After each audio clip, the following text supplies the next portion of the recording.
Hi friends, welcome to our channel കൊച്ചുകുടിയിൽ home garden. ഇന്ന് തന്നെ കുപ്പിയും കയറുന്നല്ലേ നമ്മുടെ ആത്തച്ചക്ക പഴുത്തു തുടങ്ങി. കണ്ടോ, നല്ല ചുവന്ന് തുടുത്ത് പഴുത്തെടുക്കണത്. അത് വവ്വാല് രാത്രി വന്ന് നമ്മുടെ ആത്തച്ചക്കയൊക്കെ തിന്നുവാണ് കേട്ടോ.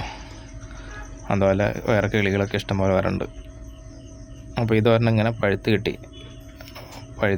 കിട്ടാൻ വേണ്ടി, വവ്വാല് വരാതിരിക്കാൻ വേണ്ടി ചെയ്ത പണിയാണ് ഈ കുപ്പിയും എക്സ്റേയുടെ ഇതൊക്കെ ഒന്ന് കെട്ടി നോക്കിയത്. വവ്വാല് വന്നിരിക്കുമ്പോൾ പറന്ന് പോകാനുള്ളൊരു ഐഡിയ ആണിത്. പക്ഷേ ഇത് എത്രമാത്രം എഫക്റ്റീവ് ആണെന്ന് എനിക്കറിയില്ല. വവ്വാല് വന്നിരിക്കുമ്പോൾ കമ്പ് അനങ്ങുമ്പോൾ സൗണ്ട് കേട്ടിട്ടാണ് അത് പറന്ന് പോകാൻ. വലിയ മരങ്ങളൊന്നും അത്ര എഫക്റ്റീവ് അല്ല. പിന്നെ ഇതുള്ള വിൻഡ് ചൈംസ് എന്ന് പറഞ്ഞ ഈ സാധനമുണ്ട്, കാറ്റ് വരുമ്പോൾ അനങ്ങി സൗണ്ട് കേൾക്കണത്. അതൊക്കെയും ഒരു കെട്ടിയിട്ടുണ്ടെങ്കിലും വവ്വാല് പോകാൻ ഒരു ചാൻസ് ഉണ്ട് കേട്ടോ. ഇതുണ്ടോ, വവ്വാല് വന്നില്ലെങ്കിലും വേറൊരു കിളി വന്നിട്ട്, ഒരു പച്ച കിളി, കിവി എന്ന് പറയുന്ന കിളിയാണ്, അത് വന്നിട്ട് കൊത്തി തിന്നാട്ടോ കണ്ടത്. പഴുത്ത് തുടങ്ങിയിട്ടുള്ളൂ, അപ്പോഴത്തേക്കും കൊത്തി തിന്നു. അപ്പോൾ നമ്മളിങ്ങനെ മൂക്കുമ്പോൾ തന്നെ ഇത് പറിച്ച് വയ്ക്കും കേട്ടോ.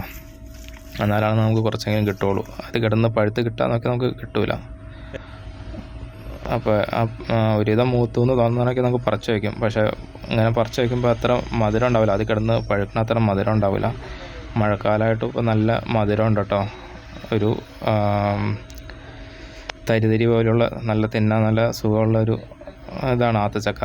ഇതൊക്കെ എവിടെ നട്ടാലും മുളച്ച് വന്നോളൂ കേട്ടോ. പ്രത്യേക പരിചരണം ഒന്നും വേണ്ട, കുരുവിട്ട് മുളച്ച് തന്നെ ഉണ്ടായിക്കോളൂ. ഇതൊക്കെ നമുക്ക് കുറച്ച് ഫ്രൂട്ട്സ് പ്ലാന്റൊക്കെ ഉണ്ടെങ്കിൽ ഇതുപോലത്തെ കോണികളൊക്കെ ഒന്ന് വാങ്ങിച്ചേക്കണം, നല്ലതാണ് കേട്ടോ.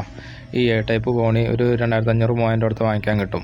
നമുക്ക് അതിൻ്റെ മുകളിൽ കയറുന്ന ഒരു കൂടൊക്കെ ഇട്ട് കൊടുത്തിട്ടുണ്ടെങ്കിൽ കിളികൾ കൂടുതൽ തിന്നായിരിക്കും. അതുപോലെ ചെടികൾ പ്രൂൺ ചെയ്യാനൊക്കെ നമുക്കിത് ഉപകാരപ്പെടും കേട്ടോ.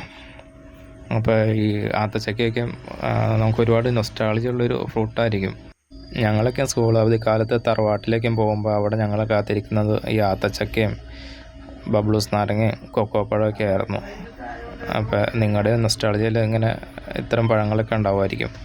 അപ്പോൾ നിങ്ങളൊന്ന് കമൻറ്റ് ചെയ്യുകയും ഒന്ന് ലൈക്ക് ചെയ്യുകയും എൻ്റെ ചാനലൊന്ന് സബ്സ്ക്രൈബ് ചെയ്യുകയും ചെയ്യണം കേട്ടോ. നമുക്കിവിടെ 2 ഇനം ആത്തച്ചക്ക ഉണ്ട് കേട്ടോ.